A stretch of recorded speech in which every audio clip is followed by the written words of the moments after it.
بتائیں کہ اتنا ہی بڑی بات کرنے والے اتنے تھنک ٹینکس، ان کو اپنے ممالک میں ہر چیز کا پتہ ہوتا ہے، اس پہ گفتگو کرتے ہیں.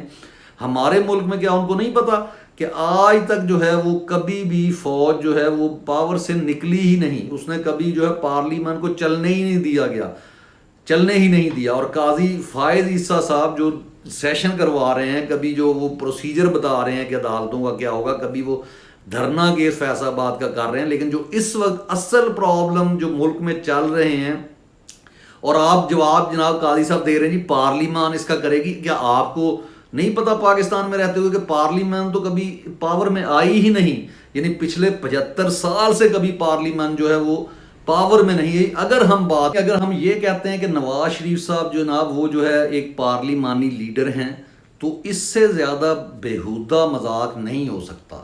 کیونکہ اگر آپ تاریخ پر نظر دوڑائیں، تاریخ آپ جتنی مرضی تاریخ چھپا